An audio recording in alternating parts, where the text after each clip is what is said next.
this month's IFS program. That is the June month IFS monthly meeting is today on male infertility. I request Dr. Ramani, the patron of this chapter, to welcome everybody for the meeting. Good evening, all. It's my pleasure to welcome all the members or participants for this IFS South IFS meeting. And today's topic is male infertility, which is a burning problem because we know that more than almost 1/3 of the people who are coming for fertility treatment, they have some sort of male infertility. And it is again on the rise because of the so many changes, environmental changes and all those things. And we have today two good speakers, Dr. Ananthalakshmi and Dr. Praveen Joshi from Bangalore. Dr. Ananthalakshmi will be talking on semen analysis and DNA fragmentation, how it helps in planning our treatment. And next thing is treatment of male infertility by Dr. Praveen. On behalf of IFS South Tamilnadu, I welcome all of you. Thank you. Thank you. Thank you, Dr. Ramani. And regarding the last month's meeting, we had the last month meeting on 27th of May, and the speakers were Dr. Lavanya Kiran from Bangalore, who was talking to us about minimally invasive surgeries in infertility and the use of robotics in infertility surgeries. And the next speaker was Dr. Sridevi, consultant sonologist, who was talking to us on USG in infertility. And we had altogether about 58 participants on that day. And we had a good discussion following the meeting. Now I think we'll move on to the meeting for today. And we have two good speakers, as Dr. Ramani told you. And we have first Dr. Ananthalakshmi. She is a senior embryologist who is working with us at Janani Fertility Center. She is the first Indian to be honored with Embryologist of the Month by MCOL. And she's a HLA certified clinical embryologist. She had secured a gold medal and stood first in the university for her PG diploma in clinical embryology. She is an MD physiology postgraduate, so had been able to successfully do her embryology work very, very sincerely. And now she is pursuing her PhD research in male infertility. So we thought she's an apt person to talk to us about how she would, from the lab side, tell us about the impact of male infertility and how we would interpret all the semen analysis report, what she would give us. So over to Dr. Ananthalakshmi. Please tell us what to do or what we would like to see on a semen analysis and how we would go about treating those male infertility patients would be dealt with by Dr. Praveen Joshi. Thank you, Ananthalakshmi, and over to you. Thank you so much, ma'am. Thank you for the kind introduction. Now I would like to share my screen.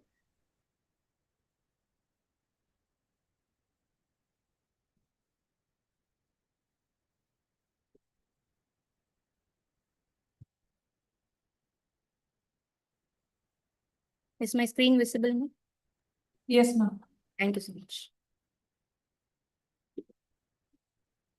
So today we are going to discuss about the clinical interpretation of semen analysis and some of the laboratory part which the clinician should concentrate, and also something about sperm DNA fragmentation. So to start with, the semen analysis we can split the analysis part into two. That is pre-examination part, which the patient has and the collection center has to take care of. So this comes the most important part. This will be lagging in few centers, which is doing semen analysis at the peripheral areas without a proper infertility setup. For this, we should collect a proper patient information. Sample collection method should be explained to the patient, and receiving of the sample, where the sample is going to be kept, whether at the room temperature or at the incubator. So for an andrology lab, maintaining the 37° when the sample is being collected until the examination is very, very important. And initial sample handling, that should be done by a trained person who is well versed in the semen analysis part. So before going into analysis, we will be collecting some pre-information about the patient. And nowadays, many of the patients are coming to semen analysis without any physical examination. So initially, for the first visit, this may be missed. But at least at the later visit or repeat semen analysis, when the patient comes for this, patient should undergo physical examination, preferably by an andrologist or a urologist.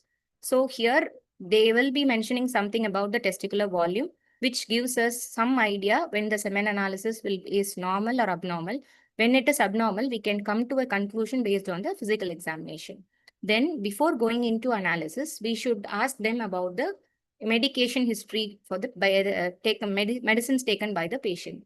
For example, alpha blockers, SSRI can affect the semen parameters, and this should be taken care of. And when the patient is taking these drugs, we have to give them some instruction about these drugs can interfere with your semen analysis report. Like that, we have to give some information and consult the particular physician before undergoing analysis. Next comes the history. This will be usually taken care by the clinician or the urologist who is referring for the semen analysis. But in the form, if you mention this history, for example, recent history of viral fever. Suppose the patient may have viral fever in the past week and he would have given semen analysis by this week. So this may interfere with the reports. So this should be mentioned in your collection form, or we should collect the history and at least mention in the report while giving the report. And non-prescribed drugs usage like anabolic steroids, this is, affects the semen parameter. So this should also be mentioned in the report. So these are all the parts which has to be taken care before the patient gives you the sample. Apart from this, while giving instruction to collect the semen, we have to take care about the abstinence period. Actually, according to WHO 2021, nowadays we are doing the semen analysis. So this WHO advises 2 to 7 days of abstinence. When the abstinence is too long, there will be more sperm number. That is, it gives you false increased values, but that motility will be decreased. When it comes to short abstinence, for example, nil or 1 to 2 days abstinence, the motility will be increased, but the sperm count will be decreased. So you may be reporting the sample as low count. So this may interfere with your interpretation reports methods. Coming to the method of collection, we have so many methods: masturbation, coitus interruptus, and when the patient is advised to have intercourse, you should give a special non-toxic condom. The routine condom should not be used. While collection, the lubricants should be avoided, and the semen collection sample should be complete. The patient has to report any loss of the sample, because the fraction, even a small fraction, is missed during the collection. That will be a problem in giving the reports, and this can affect your count and motility. So this part should be taken care of while doing the semen analysis. So the total volume and content of the spermatozoa of the ejaculate vary depending on the circumstances in which the ejaculate is being produced. So there may be circumstances in which patient can give you very less volume. Sometimes when there is good level of sexual arousal, the volume can be different. So this should be taken care of while doing analysis and interpretation. Place of collection, again, it is very important. Private room should be provided, spacious room with attached restroom. Inside the hospital premises is preferable. Home collection is always not to be advised, but whenever the patient is having a difficulty in collection inside the hospital premises, they are allowed to transport the sample. It should not go below 20 degree and not above 37 degree. Hence, we will advise the patient to keep them to maintain the sample after collection. The sample container should be kept inside the shirt packet or pant packet in order to maintain the body temperature. So the time limit which the patient has to reach the hospital is within 30 minutes, not longer than 50 minutes. So this time is very important as it affects the motility. Whenever the patient is getting delayed, the motility can decrease. So before going into analysis, you will be providing some container. So there are two different types of containers shown in this figure. One is a short and a small container with a small mouth. Another one is a wide container. So the second container with a wide mouth is always preferable to collect the complete sample. Whenever the small container is being provided, there may be chances of getting fraction of sample getting missed. So after doing all these things, when the patient collects the sample for you, you should mention it as whether it is complete or not, according to the history given by the patient. The complete ejaculate is very important because the first part will be rich in prostatic fluid and the later part will be rich in seminal vesicular fluid. The initial part will be rich in more sperms. So if the initial part is lost, you might have land up with low count. So that is the problem. When the prostatic fluid rich part is again missed, the acidic fluid will be missed and it will be more alkaline. Seminal fluid vesicle part is missing. It will be more acidic. So this might interfere with your motility as well. So the pre-collection part is over. Then coming to the macroscopic examination. Macroscopic examination includes appearance, smell of the sample, liquefaction, viscosity, volume, and pH. Microscopic examination includes agglutination, aggregation, sperm concentration, motility, morphology, and other tests. So coming to the appearance, normally the sample will be appearing grayish white in color, opaque, translucent appearance, and musky odor.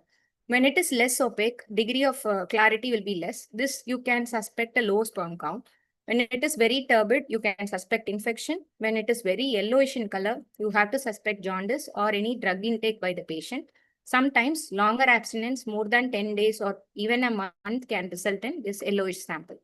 Contamination with urine should always be ruled out when the sample is yellowish in color. Coming to reddish brown, it might have mixed with blood during collection. The masturbation process could have been difficult for the patient. That could have induced this reddish brown in color. So all this will be mentioned in the semen report, which we are providing from our lab. So coming to the smell of the sample and pH, smell is included in WHO 2021, but it is always subjective. So apart from the smell of urine, we will not be mentioning, giving more importance to the smell. Otherwise, we can mention it as normal. Coming to the pH, we will be using the pH paper to test the sample pH. Prostatic fluid will have an acidic pH and seminal vesicle will be having an alkaline pH. So whenever the sample pH is under 7.2, you have to suspect urine contamination. Similarly, when the sample is being exposed to the atmospheric room temperature or atmosphere for so long time, this can gradually result in loss of CO2 and gradually increase the pH. So all this should be taken care of while doing semen analysis. Coming to the pH alteration, suppose when a clinician see a report with a altered pH or when the report shows acidic pH, you have to suspect prostatitis. When the pH is increased, it is delay in analysis or seminal vesicle agenesis. So all this the clinician should keep in mind while interpreting the report. Coming to the liquefaction, it is always, the sample should be always checked for liquefaction at 37 degree. It is always preferable. Hence, good andrology lab should have a small incubator just maintaining 37 degree. This is ideal for an andrology lab. Without maintaining the sample at 37 degree, if you test for liquefaction, it might have delay, but that is not true. So allow the sample to liquefy at 37 degree. That's very, very important. What is liquefaction? It is nothing but a gel-like sample will be converted into liquid-like liquefied laser liquid, which falls drop by drop. This is due to the action of proteases, prostatic proteases. So whenever there is problem with liquefaction, you have to suspect problem with the prostate. So coming to the volume measurement, actually according to WHO, it is by sample weight of the sample. Practically, it is not possible. So we are measuring by pipettes, which are used in the laboratory. So with this, you can measure up to 3 ml. Whenever there is more, you can mention it accordingly. So last is coming to viscosity, macroscopic appearance. This is the video showing you the normal viscosity. When the sample is taken in the pipettes and it should fall drop by drop. This is the normal liquefied sample with normal viscosity. When coming to increased viscosity, you can see the sample is, you can see a small strand extending from the pipette to the sample container, and this shows you the increased viscosity. This is the sample which shows increased viscosity. According to this, we will grade the viscosity as 1+, 2+, like that. So this is a sample report, which till now we have completed the macroscopic examination. So we have covered abstinence, method of collection, place of collection, then the color of the sample, volume, liquefaction time, pH of the sample, viscosity. Next comes the microscopic examination, which includes aggregation, agglutination and all. So when a complete semen analysis report should look like this, giving you all the parameters. So microscopic examination includes aggregation, agglutination, sperm concentration, motility, morphology, and the rest of the extended parameter. Coming to aggregation, it is nothing but the union of immotile spermatozoa with each other, or the spermatozoa being stuck with the mucus or other cells or the cellular debris. It is usually non-specific in nature. In this picture, you can see the sperms being stuck to each other. These are the immotile spermatozoa sticking to each other, or else it can either stuck to the non-sperm cell like cellular debris or mucus. So this is not much of clinical relevance. Agglutination is given some importance, but nowadays this is also not getting much of importance because this is even related to the anti-sperm antibodies. Nowadays, there is no literature evidence to suggest treatment for anti-sperm antibodies too. So this agglutination means sticking of motile spermatozoa to each other. Either it is head to head, tail to tail, or in a mixed way. So this is again graded 1 plus 2 plus 3. So coming to the motility. So this completes.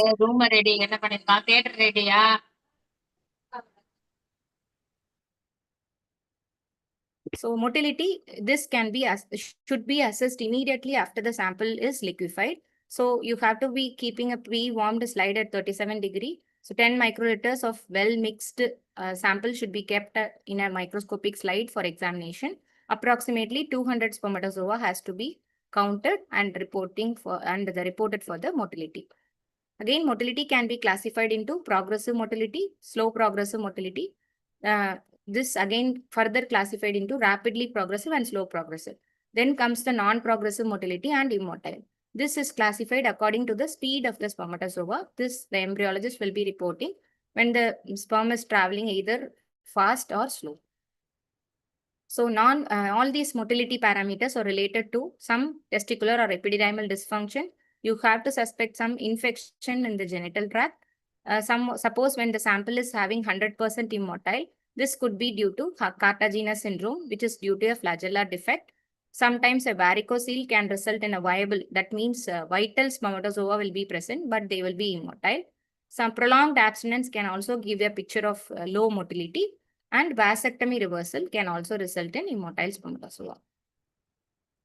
So coming to the sperm number, that is sperm count or concentration. Here it can be either counted by Mackler's chamber or Newbar chamber, or a simple glass slide can help you to find the sperm number. So among all these, WHO recommends only the Newbar chamber, which gives you after dilution, the sperm will be immobilized. That means it will not move. So you can count the immotile spermatozoa exactly using the grids given in the Newbar chamber. So as a clinician, you have to differentiate what is sperm concentration and total sperm number.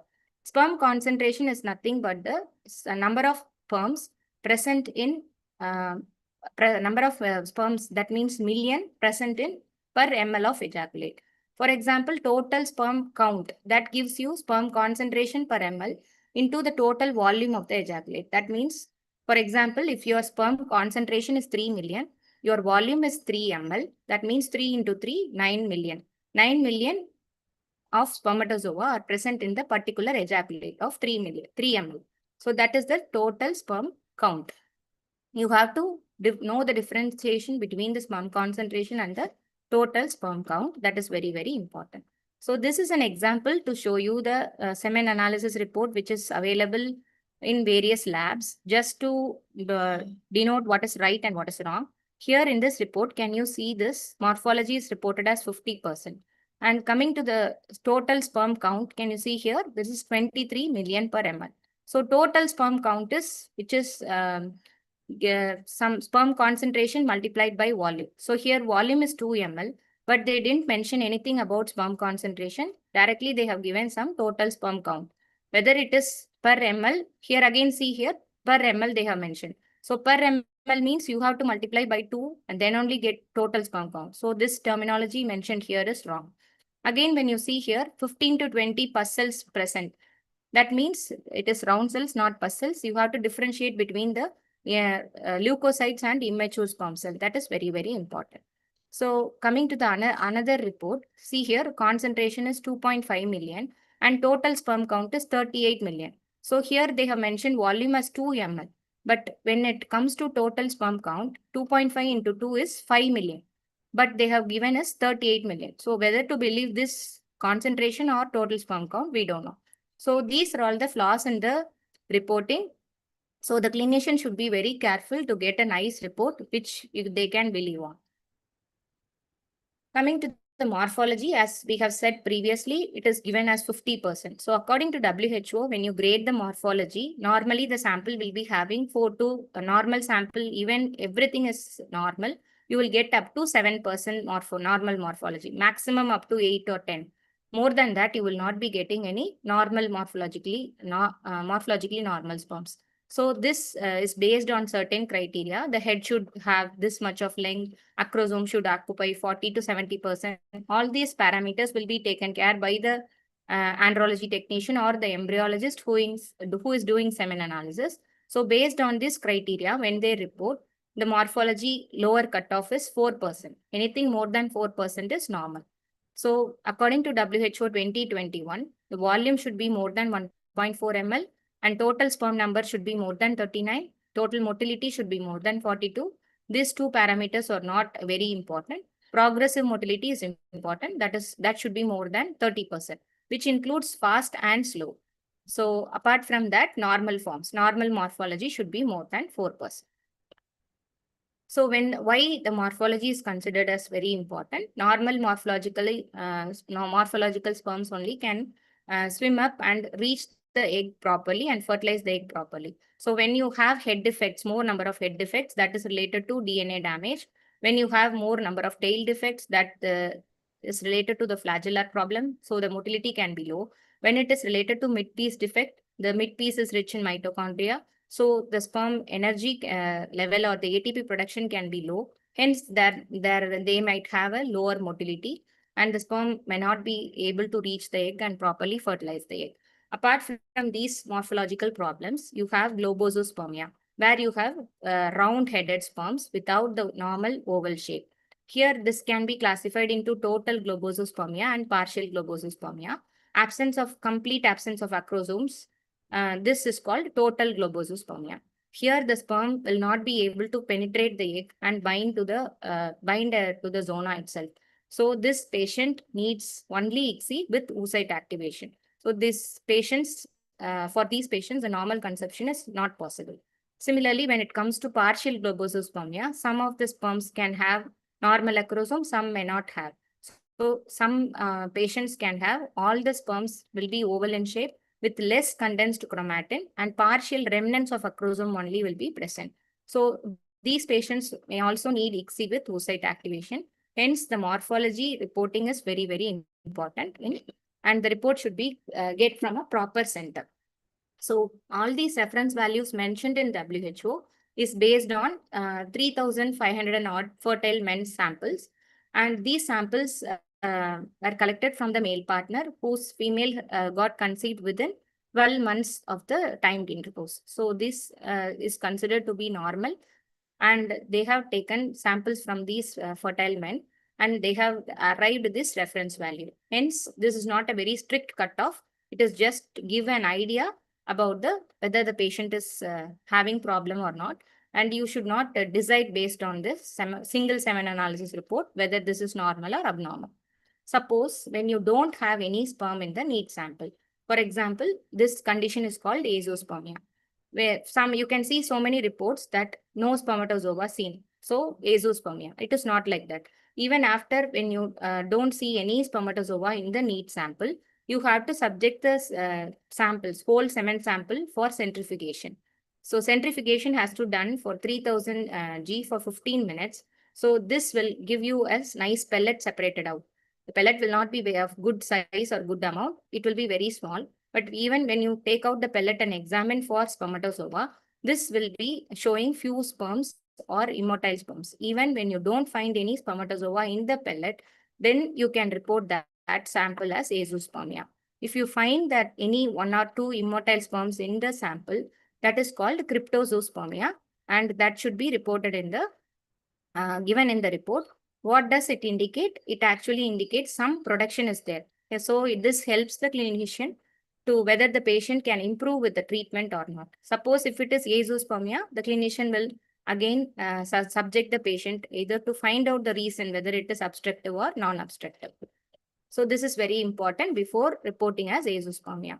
So this presence of spermatozoa, as I said, if it is after centrifugation, the passage from the testicle to the urethra can be the problem. Otherwise, the spermatozoa production can be severely limited or hampered.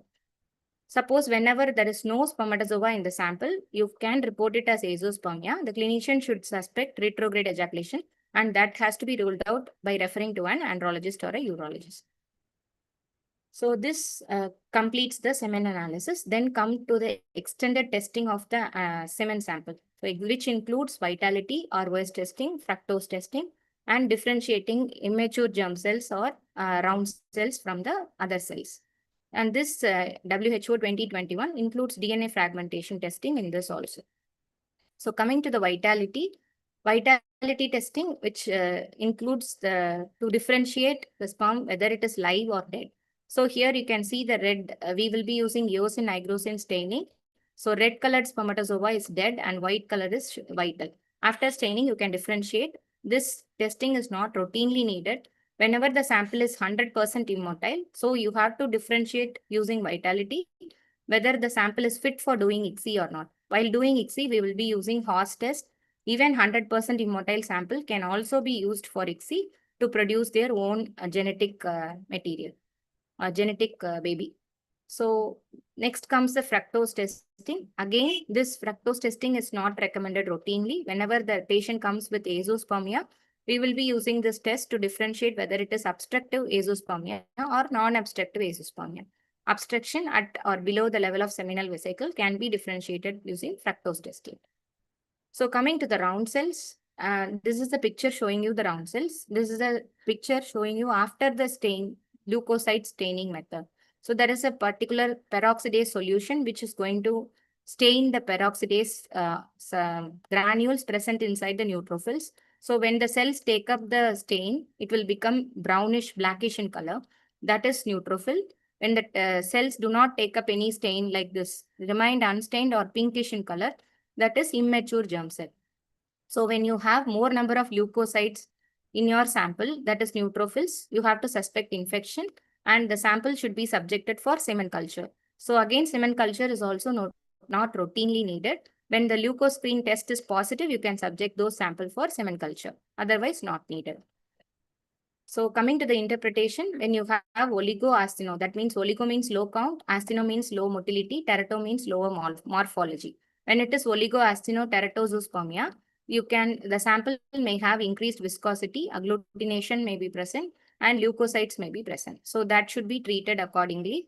And whenever there is 100% immotile sample, you have to subject the sample for vitality testing. And if the vitality testing is good and 100% immotile spermatozoa are there, that you have to suspect cartaginous syndrome. Whenever there is no spermatozoa, the volume should be tested. Whenever there is low volume, acidic pH, congenital bilateral absence of VAS can be suspected. So with this report interpretations, you can have so many terminologies like astinozoospermia, azoospermia, necrozoospermia, like that. All these terminologies have been reported in the previous WHO manual. In 2021, they particularly removed all these terminologies because the manual mentioned that there is no delineation based on these reference values. As I said earlier, these reference values are based on the fertile men sample. So you cannot differentiate based on this is abnormal and this is normal based on a single semen analysis report. So that is used to guide a clinician whether their person needs treatment or not. That's all. So with this, we complete semen analysis. Moving on to sperm DNA fragmentation. The DNA fragmentation can either be single-stranded breaks or double-stranded breaks. This DNA is tightly packed inside the head of the spermatozoa. So normally the male gamete lacks the capacity or the ability to repair the DNA.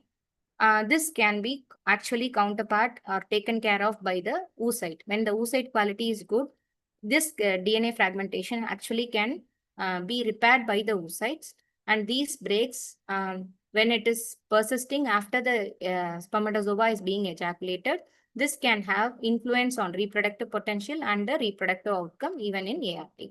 That is why we are doing DNA fragmentation. So DNA fragmentation actually results from so many intrinsic factors and also extrinsic factors.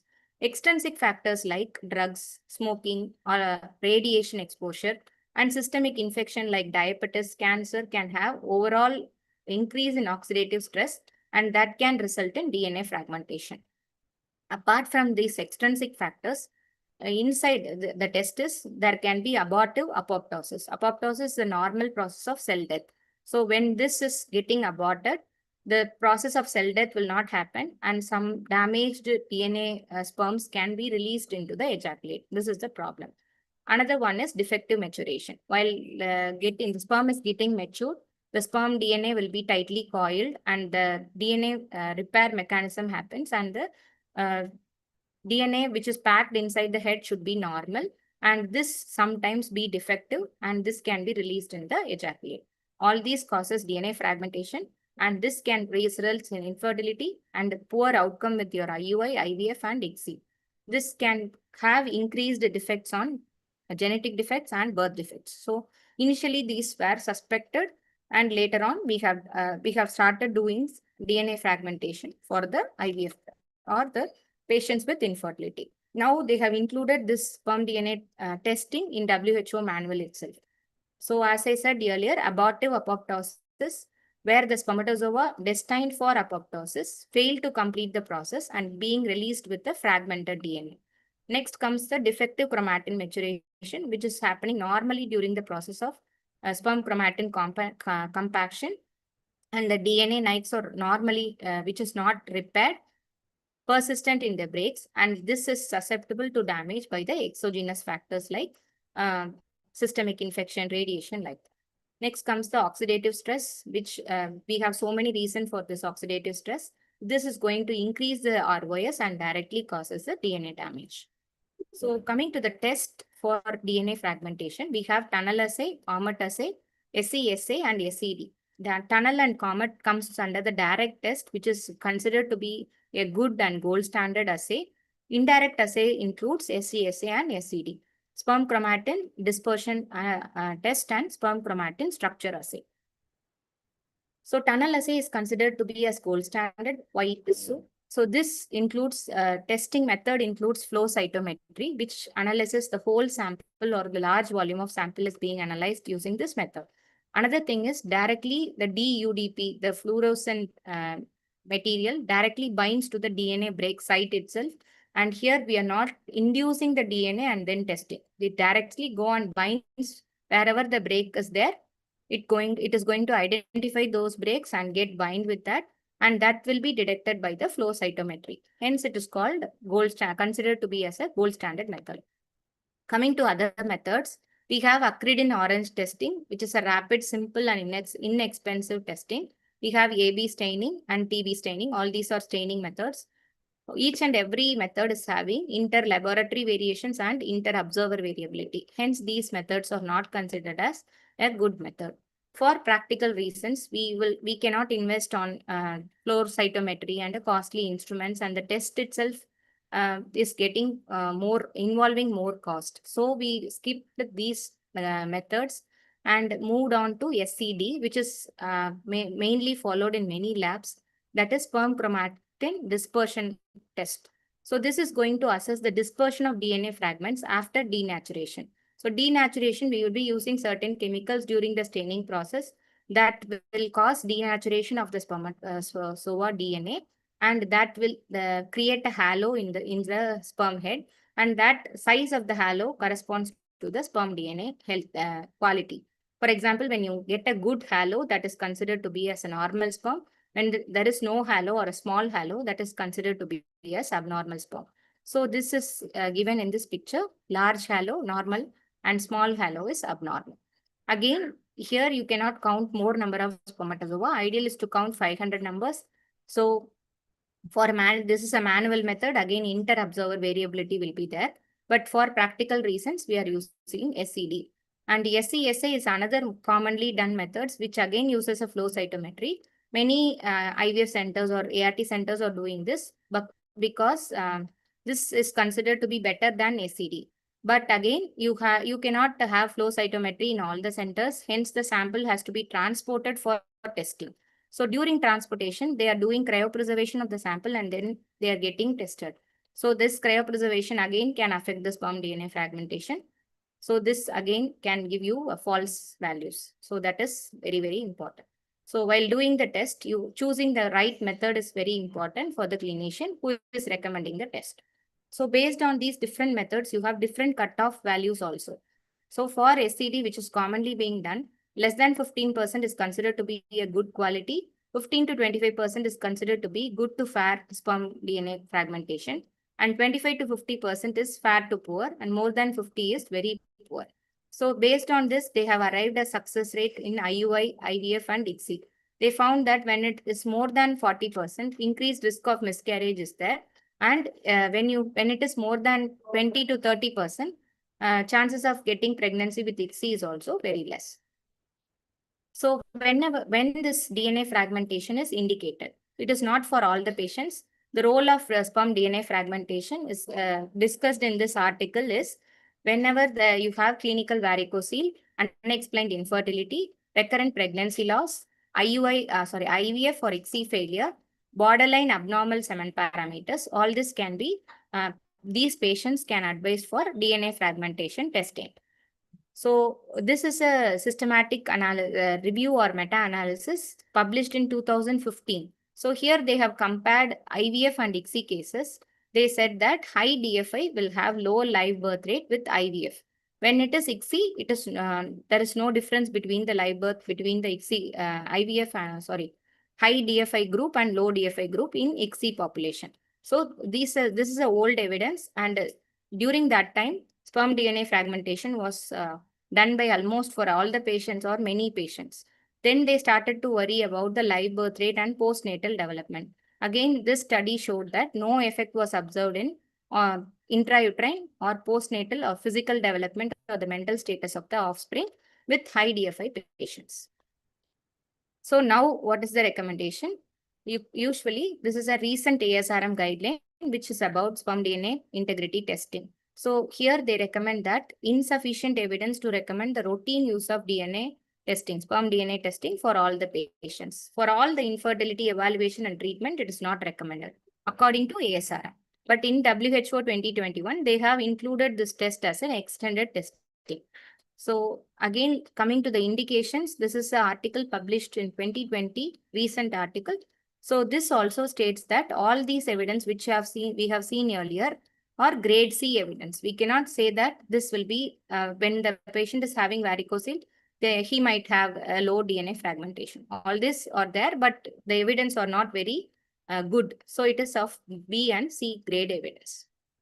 So coming to the methods of testing, as I said, all the different methods, SCD, SC, SA, tunnel assay, all these tests are, there are so many literature for all these tests, but the cutoff value is very different. So cutoff based on these threshold is 20% described in the text, but strict cutoff has not been established since now.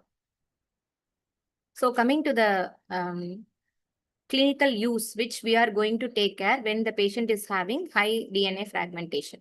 So whenever the patient comes with high DNA fragmentation, after testing, if you're going to advise the patient for IUI or IVF or ICSI, the patient can, the clinician can recommend antioxidant usage. The laboratory person can recommend recurrent ejaculation, control of inflammation or infection can be there, and lifestyle modification like stopping of smoking, alcohol, like that, control of weight, like that we can advise. If he is having varicocele, varicocelectomy can be done. All these are being tried. Again, when you pull up the evidence based on the literature, all these recommendations are considered to be grade C. So all this related to DNA fragmentation, we don't still now we don't have any evidence based on this literature to recommend DNA fragmentation and the methods of management of DNA fragmentation also. Many of the places they are doing testicular sperm retrieval for high DFL. That is also again not recommended. Again, many sperm selection methods like PICSI after failed fertilization with ICSI due to high DFL are being tried. Again, that is also considered as grade B and grade C. So all these are based on the literature. Again, the person who is individually practicing has to decide whether to follow this or not. So why there is discrepancy between the DNA fragmentation value and the literature evidence? This is because assay uncertainties. All these cells or the tests which are designed to test the DNA fragmentation are designed for somatic cell DNA. So the germ cell DNA is completely different. Whether we can apply those tests for germ cell DNA is a big question mark. We still don't have any standardized protocol for this DNA fragmentation testing. So coming to the methods of testing, as I already told you, we use some acid chemicals which denature the DNA and we are going to test. So we are creating the damage and we are testing the same. So we don't know whether we are creating damage to the normal DNA and we are testing it or not. So that is the major problem with the discrepancy with the sperm DNA fragmentation value and the literature evidence. So normally, when you process sample for DNA fragmentation, we usually use unprocessed semen sample. So that may contain the dead cells or the immature germ cells, which can create bias during testing. So counting high number of spermatozoa gives greater accuracy. Hence, the flow cytometry methods are little bit reliable compared to manual methods. Take home message: in this 6th edition of WHO, it is clearly specified that 5th centile values are just only way to interpret the results of semen analysis, and the use of 5th centile alone is not sufficient to diagnose male infertility. So suppose when the patient comes to you and asks whether I am infertile based on a single semen analysis report and this value, you cannot tell that. So even a single sperm is good enough to fertilize the oocyte. So single ejaculate examination are not enough to decide the subsequent steps in the infertility investigation of a man. To define an exact baseline for an individual, it is necessary to test or examine the semen sample at least 2 or 3 ejaculates we need. This is a normal 7 variations from a single sample, a single man given in WHO. So we should always remember this graph and we have to explain and counsel the patient accordingly. To conclude, semen analysis should be offered as a single and first level investigation for all infertile couple before ART procedure. In case of pathological values, it should be repeated after 3 months. Ideally, the spermatogenesis will take around 64 to 72 days. Hence, it is recommended to repeat after 3 months. For practical reasons, there are literature evidence to recommend to repeat after even 1 month. That is also there. But according to the time gap, according to the female age, we have to add. So standardized instructions for semen analysis and semen collection and the transport should be given. And this should include pre-test abstinence interval also. It should be analysis should be evaluated according to WHO criteria and should be performed in a laboratory which have expertise in reproductive medicine. Thank you so much for giving me this opportunity. Now the floor is open for discussion. Thank you, Anantalakshmi, for that wonderful talk on that semen analysis. And I'm sure you have made it very clear to everybody that you have to at least repeat it once or twice before you come to a conclusion about what is the status of the male factor. Thank you. Are there any questions from the floor?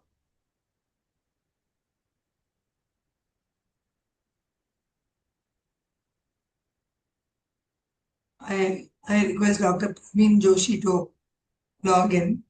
Yeah, I see one on the chat box. Your opinion on sperm aneuploidy test for RIF? Sorry, ma'am.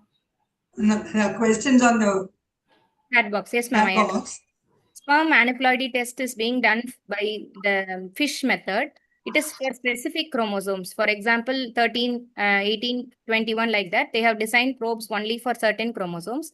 And this is recommended in RIF, but you cannot make sure that if the aneuploidy testing is being positive and you cannot pick out the particular sample because the sperm aneuploidy testing is being done by another sample and the person is going to give you ejaculate for ICSI in some other day, which gives again another aneuploidy report. So we cannot rely on that. Hence, it is not recommended or included in the guidelines. But without any investigation, you don't have any other things to do. We are depending on those tests for this particular patients. You would like to add anything, Dr. Praveen? No, ma'am. She has mentioned it correctly. Only Ah, thing is, in case of recurrent, okay, anyway, recurrent implantation failure and the pregnancy loss is a bigger topic on its own. Aneuploidy test is one very small part of it. The most common test that I come across in my clinical practice that will be helpful in making a difference is the DNA fragmentation index, reactive oxygen species, a clinical varicocele, correction of it, and plenty of antioxidants to bring down the DFI. okay. Maximum number of patients benefit with this. Chromosomal abnormalities are very difficult to encounter. Yes, like Dr. Anant Lakshmi said, 1821 chromosome X and chromosome 1. These four chromosomes have been found to have chromosome 1, 18, and 21 have been found to have impact on the aneuploidy.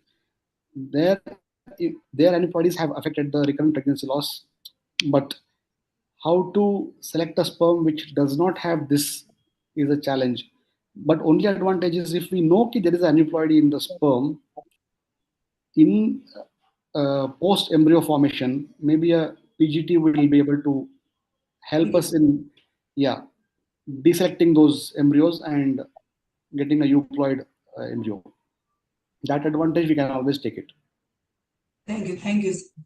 There's one more Sir, I question. have a question for Dr. Praveen. See, Yes, you ma'am. said that doing a varicocele repair, is it going to improve the quality? I'll be talking in my presentation about that. Okay. Thank you. No. There's another question. They are asking about agglutination in the sample. And what will you do if there is agglutination? Agglutination, we will be reporting it as +1, +2, depending on the grades of agglutination. It is related to anti-sperm antibodies in the literature. Again, when you take the literature evidence about the treatment, only simply steroids will help to reduce this anti-sperm antibodies. Again, there are for and against both. Nowadays, anti-sperm antibodies are not given much importance because we are in the era of ART. As we are doing ICSI for all the patients and infertile patients come directly to ICSI, there is no role for anti-sperm antibodies in this. Before ICSI, IUI, and then it comes to IVF with ICSI. Thank you, Ananta Lakshmi, and welcome, Dr. Praveen. We are happy to have you here. Though I gave you a very short notice, I'm very happy that you accepted it and you are with us. Can I have a CV, please, Saiti? Okay. Dr. Praveen Joshi is from Bangalore, and he's a DNB urologist working for NU Trust Hospital, Bangalore. And he has been having an andrology training center. He underwent andrology training at Manipal, Ankur Andrology and Reproductive Services. He has observership in andrology at University College London Hospital at London, and he has many publications. And we are eagerly waiting to listen from him how to manage male infertility. Over to you, Dr. Praveen. Thank you, madam. Thank you. I'll share my screen now. Yes, thank you.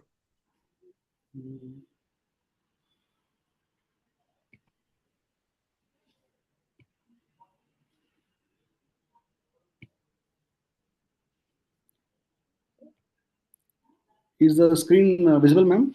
No, not yet.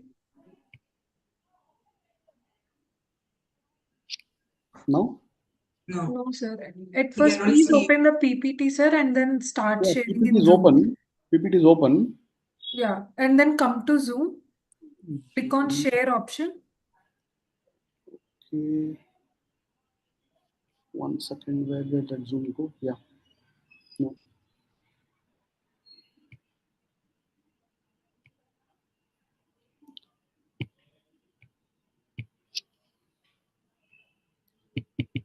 Somehow this button is not working here. Yeah. Can you see the share option, sir? Yeah, I can see it. Okay. I can see it and I'm trying to click it. It's not working somehow. I'll just try again. Give me one moment, please. Okay, sir.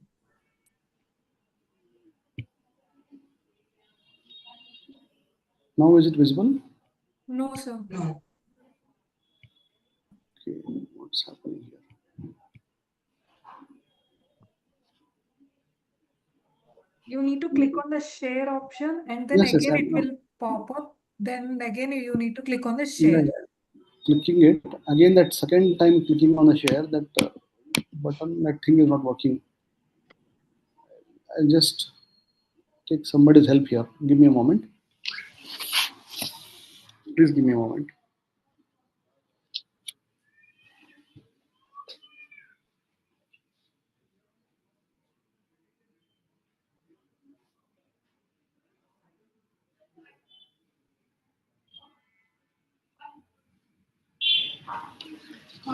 Screen share नहीं हो रहा है यार.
I'm having this difficulty with sharing the screen.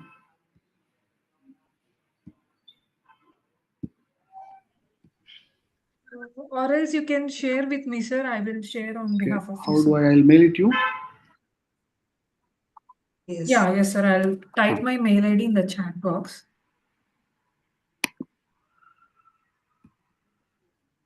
I wanted to actually share my desktop here so that I can have two different presentations to combine and show. So that's why it was important. That, Okay. oh, I think one participant can share at a time. Yeah, yeah. Yes. Yes, sir. Now currently no one is sharing, right? So you can start sharing, sir.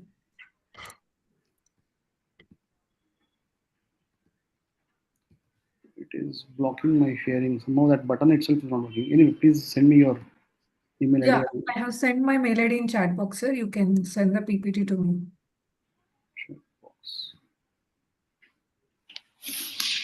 Sahiti.priya, is it? Yes, sir.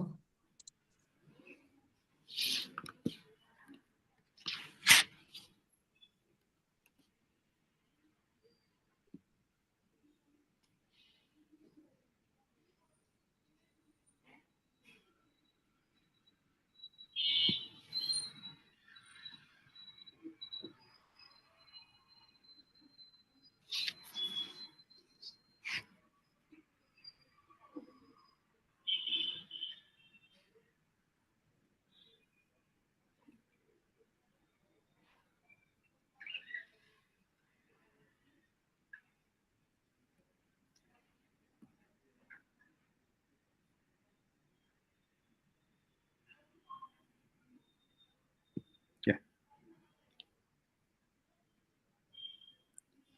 I have sent it to you. Have you received it? Yes, sir. Not yet, sir. I'm refreshing.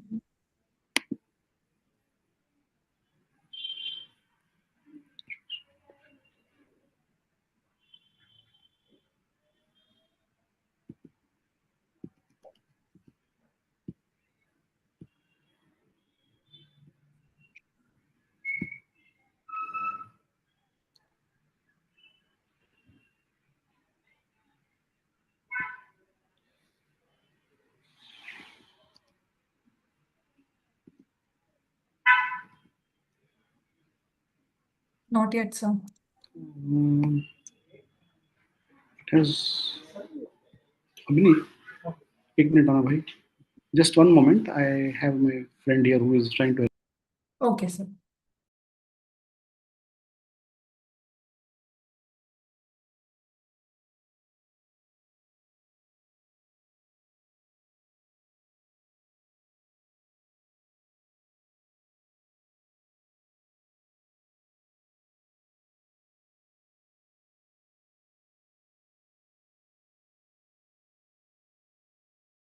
Yeah, we can see the screen, sir.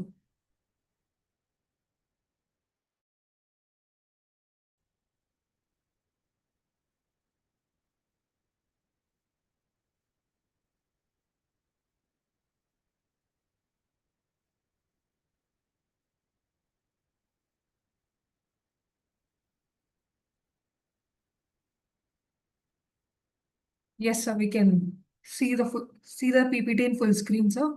Please unmute, sir. Yes. Yes. Yes.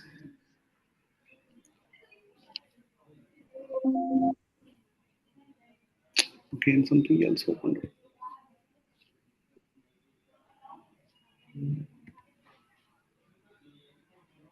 Okay, now is the screen shared? Perfect, sir. Yes. Okay, okay. Perfect. Perfect. Sorry for the delay. It's okay. I'm Dr. Praveen Joshi. We'll start with the presentation.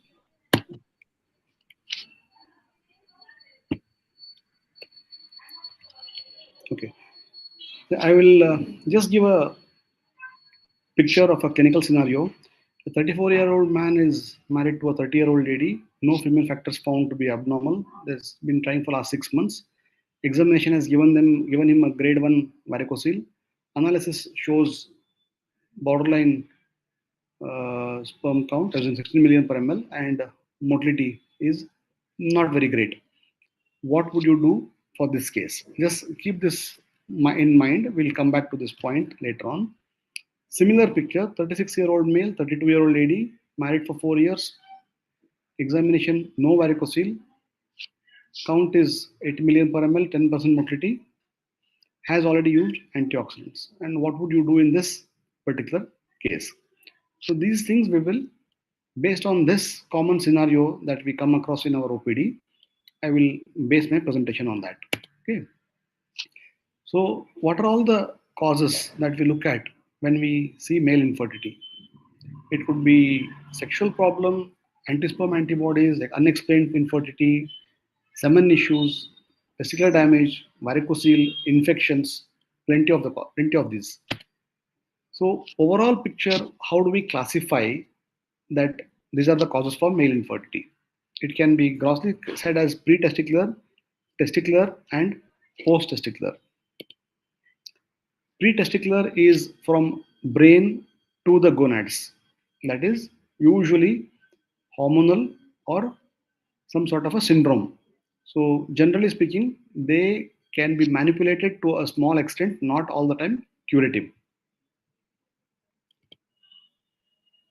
Testicular causes are multiple. They can be syndromic, or sometimes there could be physical damage to the testis in the form of injury, infection, surgeries, and a few times like gonadotoxins can be used, chemotherapy, smoking itself can damage the testicle, all those things. Correctable causes. What is important to us is understanding the correctable causes. Varicocele is a very commonly seen correctable cause. Endocrinopathy, correctable. Systemic illness, if we rectify, there is a good chance patient might improve. Gonadotoxins, if we identify and detoxify the patient, it can become better. So ejaculatory dysfunction, erectile dysfunction, they are all definitely correctable causes. Now, varicocele, you can see the picture on the screen. What happens in varicocele? On the left hand side, you can see a testicle which has normal veins, and on the right hand side, you can see abnormally dilated tortuous veins. Now, if that is the situation, imagine the sperm is transiting through that epididymis and then through the vas. This kind of a problem can be definitely damaging to the sperms. Infections also are potentially correctable causes. Now, what is irreversible cause here? When the testis is undescended or any severe damage, mumps, cox, syphilis, or torsion, or it's a chromosomal or genetic abnormality like YQ microdeletions. Now, if we are discussing the male infertility treatment with the couple, how do we want to go about it? We want to give him injections, hormonal therapies, or directly advise him ART or surgery for some sort of varicocele or any other correction. It's basically we have to first evaluate as to where the patient is fitting in. Once the clinical situation is understood, the treatment of male factor always have to be planned by keeping in mind the lady's health. The lady has to be in good health, otherwise don't waste too much time on men. So in general, when we come across oligosteroteratospermia or oligospermia, astenospermia, teratospermia, whatever it may be, isolated or it may be multifactorial problem, we will have to do a thorough medical checkup, like as if we are doing any other clinical case, history, examination, and all that. And in the workup, we may have to get investigations done like hormones and a scrotal scan. Now, Dr. Anand Lakshmi has mentioned so much about pyospermia, globospermia. All those things will tell you what combination of these tests you will have to plan. So sometimes you'll have to concentrate on infections, in which case you have to give antibiotics. Sometimes you'll have to concentrate on non-infective, non-inflammatory causes. So hormones become important.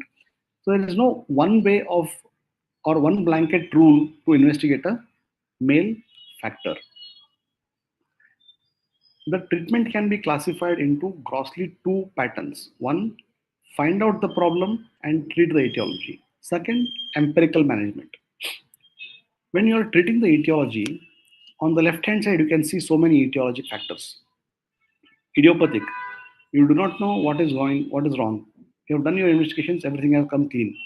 So your options will be to use antioxidants, antibiotics if required, supplements if necessary. Varicocele, if it's a clinical varicocele, correction will probably help.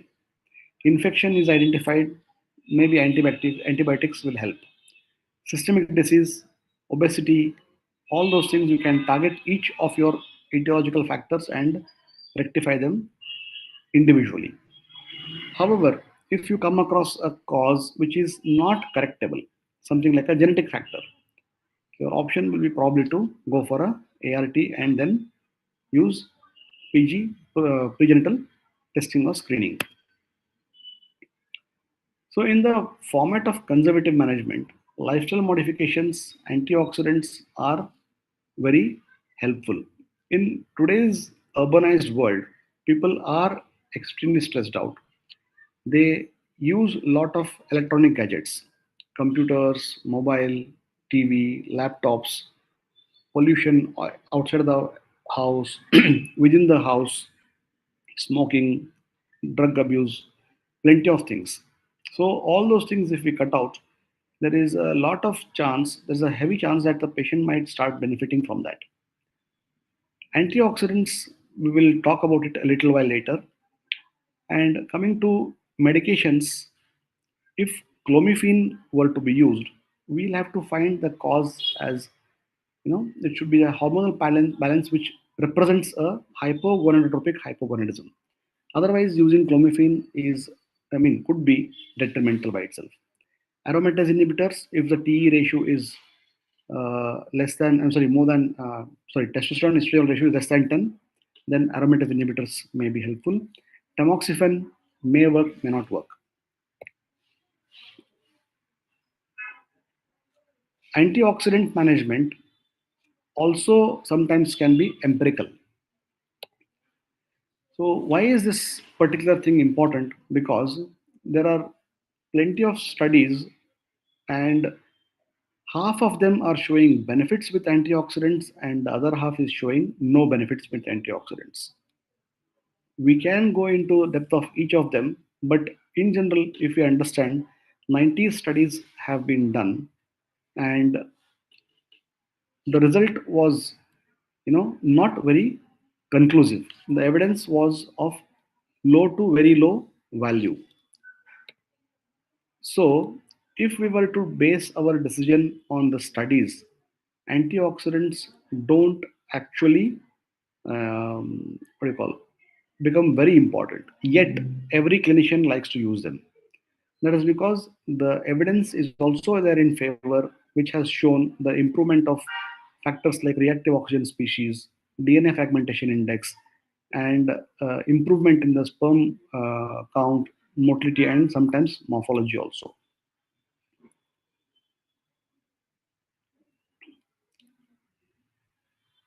So, if we look at the consensus, there are no dose response studies in human to pinpoint that how much antioxidants have to be used and how effective it will be. Since many antioxidants are available, most commonly advised antioxidants will be combinations of coenzyme Q, vitamin E, carnitine, and lycopene. Some additional antioxidants may be of help, something like astaxanthin or protodiosine and resveratrol, all that. Am I audible? Yes, sir. Sir, you are audible. Go ahead. So I was suddenly worried that internet signal was. You are audible, quite audible. Yeah. Now, when somebody asked me the question, is varicocele repair really needed? So it's a very complex situation when varicocele repair is actually required, when it is not required. Because if we go by pure guidelines, believe me, every alternate patient that I see in the OPD will feel that it is essential for varicocele correction. I'm talking of a clinical varicocele. I'm not talking of a radiological diagnosed varicocele. But I will have to keep in mind what is happening to him and his wife as a couple. Is the lady fit to go in for a natural pregnancy? Or do they really need a ART? So we'll go through a few slides to understand how varicocele repair might help or may not be of help. So presence of varicocele does not necessitate surgical correction all the time. The guidelines say if there is a testicular discomfort or if there is a discrepancy in the volume of testicle between the two of them, that is a unilateral varicocele. If there is bilateral varicocele, this rule doesn't apply. Unexplained male infertility, the female has to be normal. Progressive damage to the testis must be recorded, and there must be impairment of seminal parameters. The same thing has been said with the AUA best policy. That is, AUA is American Urology Association. So it's like just like your ASRM. So the Urology Association of America gives to these guidelines. If we follow, female is the normal. Couple have been found to be infertile, and varicocele is clinical. Then it's an indication for correction. Clinical varicoceles are described like this: grade 1, palpable with valsalva; grade 2, palpable on standing; grade 3, it's a visible varicocele. Now, we know the testicular damage can happen by grade 2 up to 34% and by grade 3, 81%. Larger the varicocele, the higher chance of damage. And even if varicocele is situated on one side, there is a high chance that contralateral testis can also be at risk of dysfunction. So a lot of patients ask this question, doctor, one side there is a varicocele, why my other testis is not making adequate sperms? This is the reason for that. So the damage can happen at the histopathological level, like there will be maturation arrest, Leydig cell hyperplasia, decreased spermatogenesis, and tubular thickening, increased fibrosis, and ultrastructural changes in the Sertoli cells. Now, this last sentence is very, very crucial because this will come into picture when we are dealing with the condition of a non-obstructive azoospermia. I'll show you some slide later on, which will become, we can connect the dots. So correcting varicocele has been clearly shown to have improved testosterone levels, sperm concentration, motility, and morphology in many studies. Simple study where 64 infertile patients were followed up, 31 underwent correction, 30 didn't go for correction, and in the mean follow-up of 76 months, the pregnancy rates were 60% with corrected group and 28% in uncorrected group. So that clearly tells you it's a natural course where correction helps in conceiving. The largest study till now by Wang et al., where treated group conceived to 42% extent and untreated group conceived in 17%. It's a meta-analysis. So it's a very good evidence that varicocele correction helps in pregnancy. Now I'm talking of natural pregnancy still now. Now what happens to IUI? The pregnancy rates definitely were better when IUI was done. Live birth rates were also better when IUI was done. So varicocele correction seems to be helping here also. What if the sperm count, everything else is normal? When does varicocele correction come into picture? If the patient has a high DNA fragmentation index, if they have been troubled with recurrent pregnancy loss or implantation failure, if patient is having testicular pain or testicular atrophy or hypogonadism. Hypogonadism is a medical indication. Testicular atrophy also is a medical indication. Pain is a subjective indication. We cannot always measure it. So effect of primary varicocelization, we have seen that operated groups have definitely found to be better pregnancy rates and lesser miscarriage rates compared to observation groups. Is everybody seeing this slide?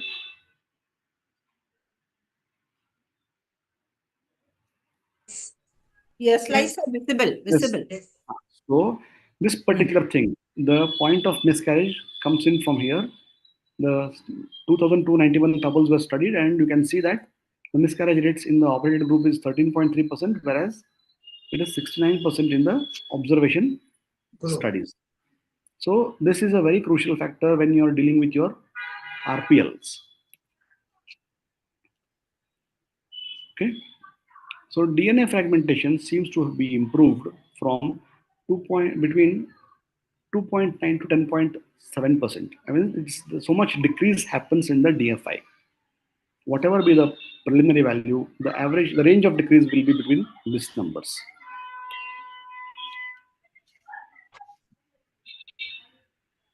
Of course, yeah. Here you can see that this is a forest graph where you can see that DFI has improvement in the swimming parameters is seen, and it is a favoring operation.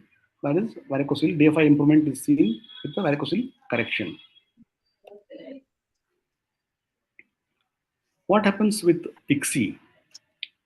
Now, this is a clinical outcome where patients who went for direct ICSI were having 45% success of pregnancy and live birth of 31.4%, as against 60% pregnancies in the group of varicocele correction and 46% of live birth rate. Now, does that make a significant difference? Is for clinicians and the patients to decide. I think it makes a difference because, as we have seen in the previous slide, the amount of miscarriage that comes down after varicocele correction is likely to add to your final outcome. DNA fragmentation index and the embryo quality. Again, see the number of blast formation. You can start counting, and I've seen this in clinical practice day in and day out. Less than 80% blast, more than 80% blast formation happens with the DFI. Now this DFI is measured by Comet assay, so it is taken as 10% cutoff. Now if you're doing with the sperm chromatin dispersion, you can take a 18%, 22%, 25% according to your clinical convenience. But the fact is DFI should be less for you to have more blast formation. DFI should be, if DFI is more, the chance of blast formation becomes less. Now, I have seen this discussion in many meetings. One sperm is sufficient for a pregnancy. One good embryo is sufficient for pregnancy. But honestly, please tell me how many of the clinicians here will, if you are seeing 2 follicles in the AFC on the scan, how many of you will feel confident to do the ICSI in that month, taking one sperm, one oocyte, one embryo formation, and can you promise a pregnancy to that couple? No. So obviously you will want to have more oocytes. Why? Because you want to have more embryos in your kitty. When you transfer one, if it fails, you want to transfer another, and you want to make the IVF cycle, that cycle success. You do not bank on a single sperm, a single egg, and single embryo. That's precisely the success and failure rate at how it changes. Because if you want to have a higher successful IVF cycle, you want to have more blasts or more good embryos in your kitty. So people who have high DFI don't rush in and start the IVF cycle upfront. Now, what if the conservative management fails? How do you want to suggest ART to them? If the trying time has gone beyond 3 to 6 months of conservative management, you can repeat the seminal parameters, rule out female factors, check the ovarian reserve, and see if they need to undergo ART.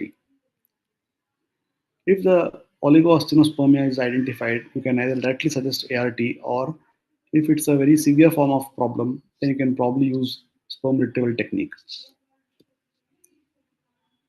Antioxidants are helpful in some cases, but we have to aim at correcting the underlying cause like obesity, varicocele, exposure problems, infective problems, and DFI definitely helps in prognosticating the outcomes. Sperm selection techniques, plenty of them are there.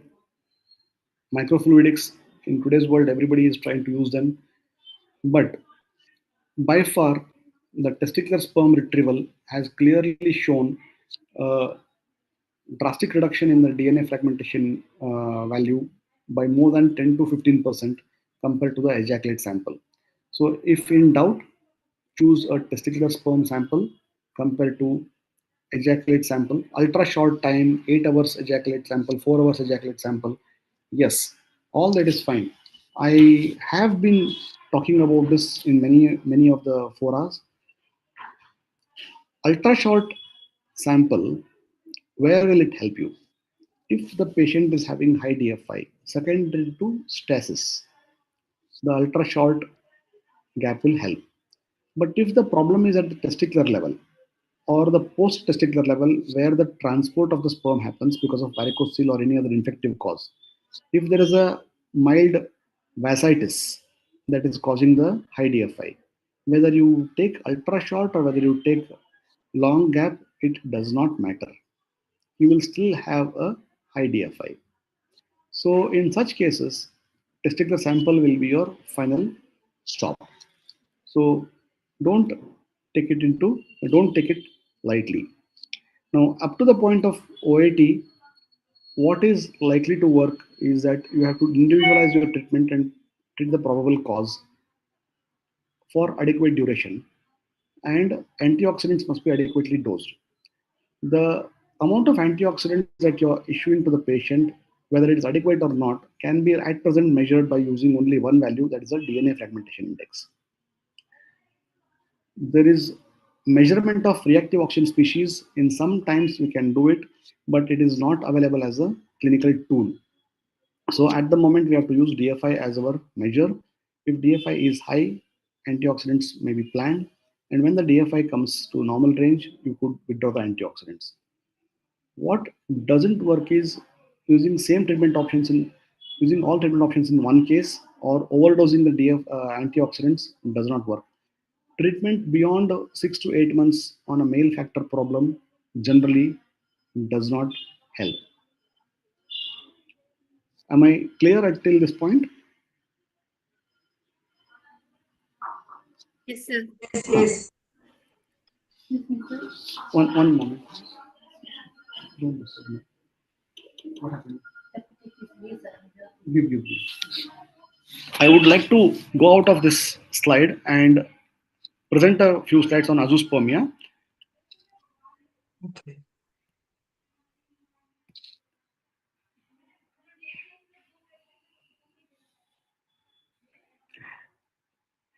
Would you be interested in talking about azoospermia non-obstructive pattern, or you want to see the surgical sperm retrievals? Sir, azoospermia management, medically management.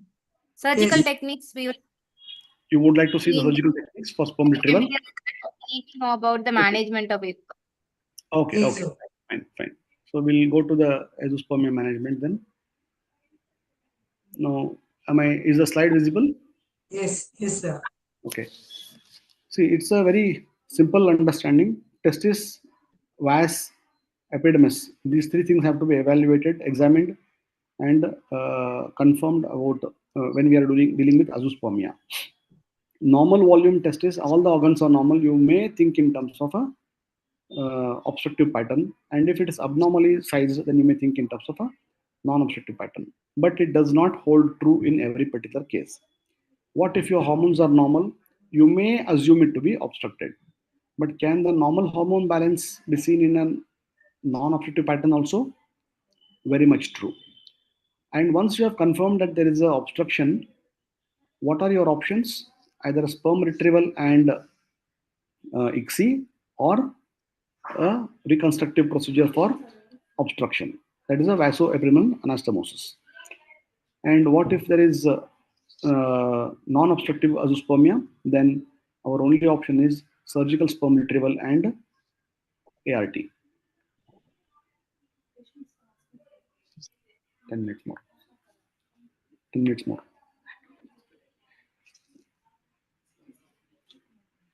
So if we are doing surgical reconstruction, by doing vasoabdominal anastomosis, we have a 70% chance that the patient may ejaculate his sperms with a 40% chance of spontaneous conception.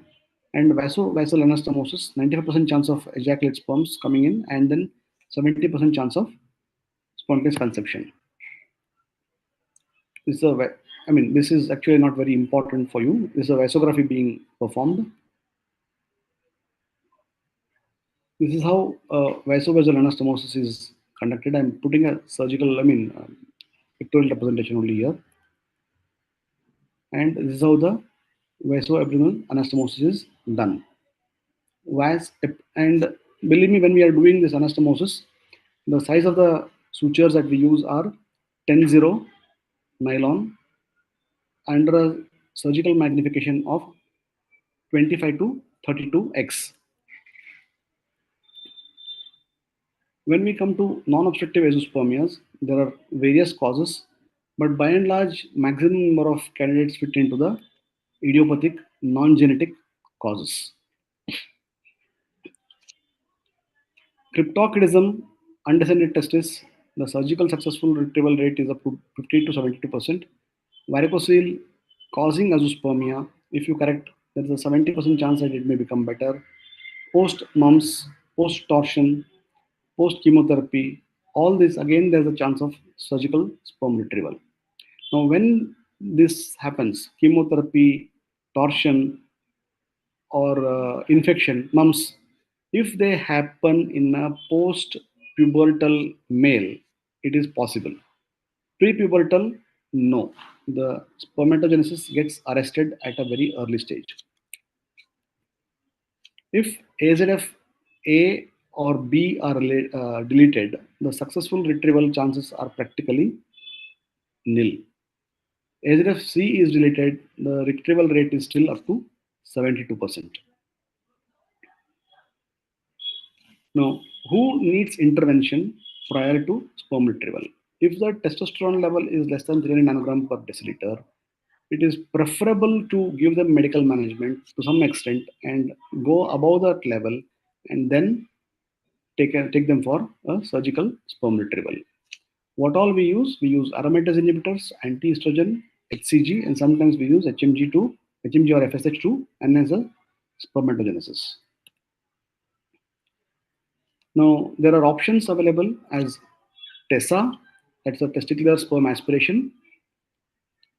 There is no PISA in non-obstructive azoospermia. If somebody is advising PISA, please don't do that. PISA is only and only meant for obstructive azoospermia. It is not even to be used for anejaculation also. In anejaculation or in a non-obstructive azoospermia, it is a testicular sperm aspiration. Okay, testicular sperm aspiration, successful retrieval is between 25 and 30%. Open biopsy or TESE, successful retrieval is between 25 to 40%, but the amount of tissue removed is between 60 to 90 milligrams. Whereas in micro-TESE, the retrieval rate is up to 53% with the amount of tissue removed up to 9 to 10 milligrams. This is a testicular biopsy. This is a video of a micro TSA. Is it playing on your screen? Yes.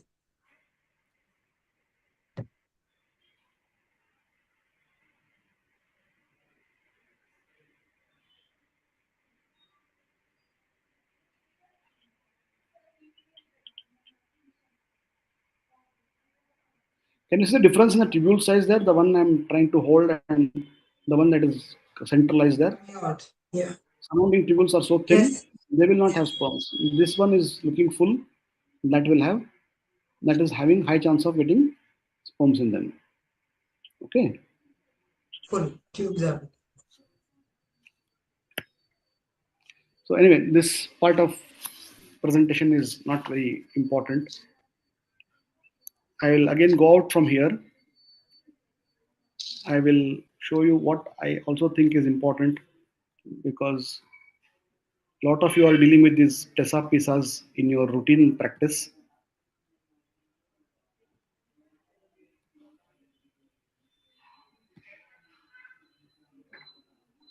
This is a PISA. Can you see it on the screen? Yes. I am stabilizing the epididymis using a insulin needle. Head of the epididymis is pricked, not the body or the tail. Single prick, no multiple pricks. Gentle aspiration and one line movement.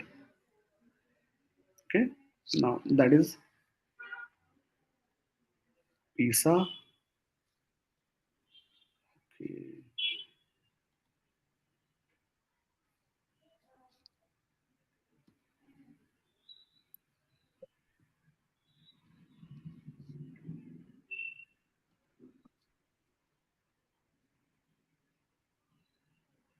TISA, you can see now.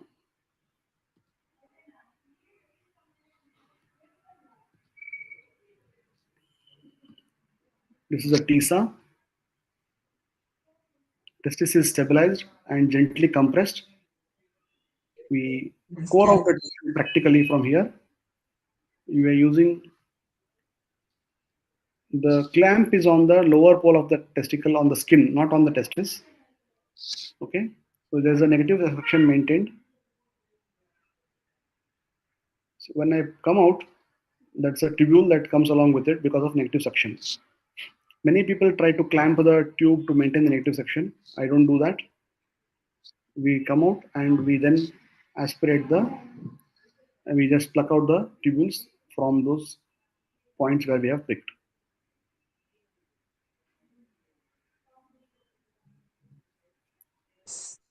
This is a TISA. Micro TSA, you have seen. MISA, I'll show you. This is actually a case of our micro TSA. Testis is getting open, but there were some dilated tubules, so we did a MISA and got the sperms instead of doing full micro TSA.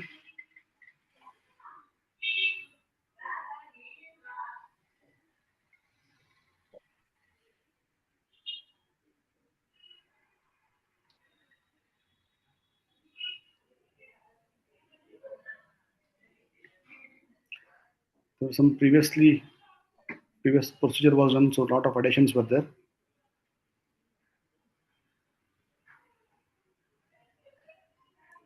Now, see that dilated point under the microscope? That was the area where one or two tubules of epidermis were dilated. We were able to aspirate the sperms from those points and get motile sperms. And we did not even have to go for a micro TSA.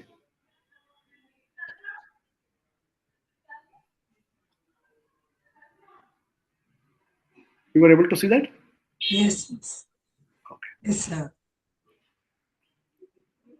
So you have seen micro TSA, you have seen this is testicular mapping, which generally nobody does in many situations, but know that this is one of the techniques to do multiple sperm aspirations from multiple regions. Testicular mapping gives a surface mapping of the testis. Microtissue gives at the depth of the testis. All right. See how much of representative tissue we get without actually invading testis detail in too much. So all the tubules are separately taken, separately evaluated. Okay. Each one goes into a different container, different dish. Understood? Like that. Okay.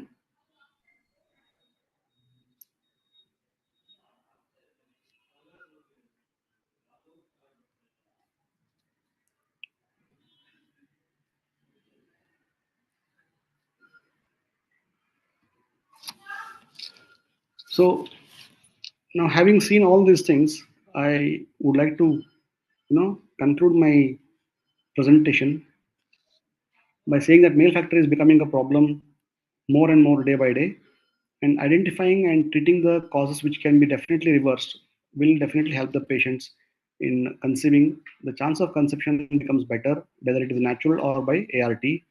Genetic causes, if we identify, at least we can allow the couple to get genetic counseling, and many times we can, stop the problem from coming to the offsprings. I'll leave you all guys with the food for thought. Several decades ago, we were all fond of eating this watermelon. We used to get more of seeds compared to the pulpy fruit. Then gradually, this is the situation, and now this is the situation. So, if we are to understand that our environmental impact is happening on our body, the number of sperms are also decreasing in that order. Thank you.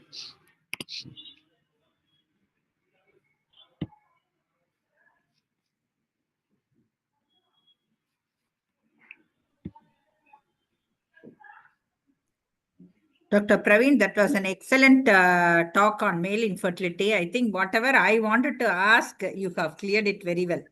Thank you, madam. But of late, I Yes, ma'am. find for some of the patients with oligoastinospermia, when I give the antioxidants, and Yes, some ma'am. patients, they don't tell us when they come to our center, they would have taken antioxidants for months together. Yes, ma'am. And I find the semen parameters are going down after a long-term intake of this antioxidants. What do you think about it? Sometimes what we see prior to this was found to be much better than after the medical management. So I have totally lost, giving medical management, whether it is worth or not. Yes, ma'am. You are absolutely right in this observation. And I have also seen plenty of my patients come through this issue. I am not going to name a particular brand. I have seen a few brands consistently cause elevated FSH, LH, and testosterone level, although it's only antioxidants. Ideally, it should not happen that way, but it happens in some of the patients. Because I have a practice of doing hormonal evaluation, patients on those brands definitely show me a lot of hormonal increase. When I don't know whether it is the hormonal tablets are hidden as a part of these antioxidants or not, I don't know, but it happens. And sometimes the patients don't respond well to antioxidants because they have a particular balance in their body which we do not want to mess with. So I typically recheck the semen parameters at 1 month time. So what happens here is, if I find there is a problem happening, I will stop the antioxidants then and there. Instead of I'll never give it for 3 months at a stretch. So if I see a trend on the opposite direction, I'll stop it there, because this is a candidate whose body is already in good balance. I am intervening with it, it's becoming a problem. So I stop my medical management there. So in such cases, I don't intervene too much. But yes, about 80-85% patients don't show that negative response. They are good enough to go for the next level. So there is one more question. What about the native treatment for warts? Patients tend to ask, Yeah, I'll clearly tell them I am an illiterate when it comes to Ayurveda, homeopathy, and Unani. Yes. I have zero knowledge. I'll encourage them to go and take an opinion from a well-learned doctor in that field and seek proper medical help. If they are willing to do that, it's fine. Most of my patients ask Shilajit and Ashwagandha. I say I don't have any clue how it works, And I actually have interacted with 2, 3 Ayurvedic specialists in Bangalore who are really good, and their understanding is the locally available Shilajit or Ashwagandha is impure form. Anybody who prepares it in their hospitals or labs, and then dispenses it to the patients in the raw form is the real original one. So I tell this to the patients and tell them to go and consult the specialists in that field. Okay. I give them neither negative outcome nor positive outcome. Then what is our usage of gonadotrophins in oat? Suppose if the patient has got a low hormonal levels. Hypo. Hypo, I mean. Yeah. Hypo I use. Eugonadotropic I don't use much. Yes. Hypo, it's a Not testicle use. failure. So if there is a hypo situation, ART early is answer. Yes. If there is a varicocele, correcting varicocele can reverse a hypo. If there is no varicocele, then ART. If there is eugonadotropic status, varicocele is there, correction.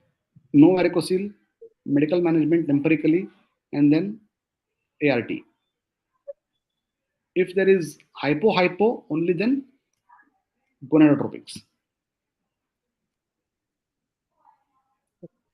Then how do you give the gonadotrophin, sir? First, you start with HMG, then go for HCG, or you give a combination? No, madam.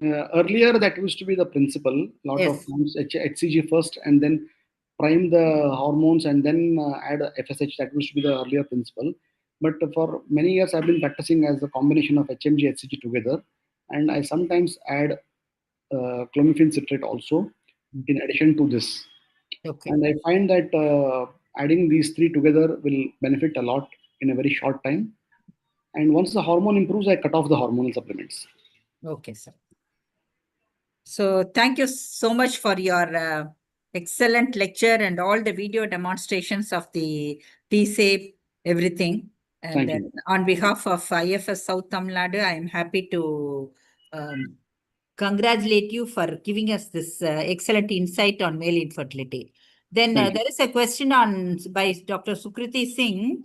She's asking about, sir, does Aphrodite criteria help in identifying the patients who will benefit from gonadotrophins? Yes, definitely. Aphrodite criteria definitely helps, because if you read that, there is a particular, I don't remember the criteria in depth, but I know that there is some third type 3 classification is where the patient actually fits in what I just told you. Okay. If you understand Aphrodite criteria, the patients can be classified in these three categories: hypo, eugonadotropic, and hyper. This is what Aphrodite criteria says. And if I think it's a class 3 category where it is hypo, only there this thing will help. Gonadotrophins will help.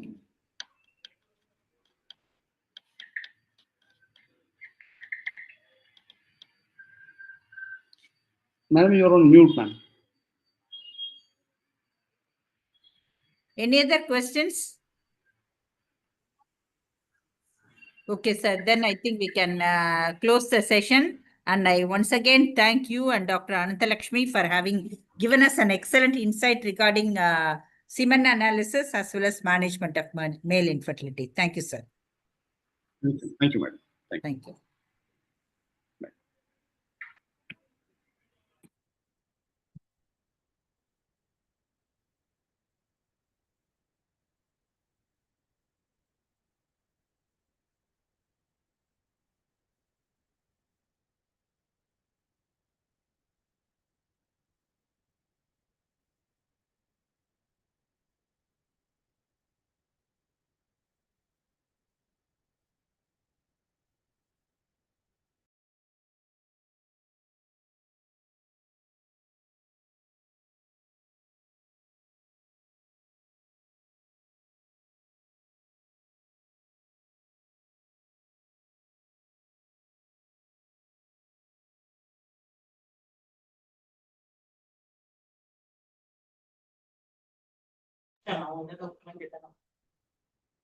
Okay.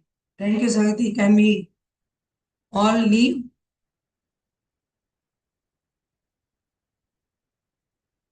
படத்தெல்லாம் முடிச்சிட்டதாங்க.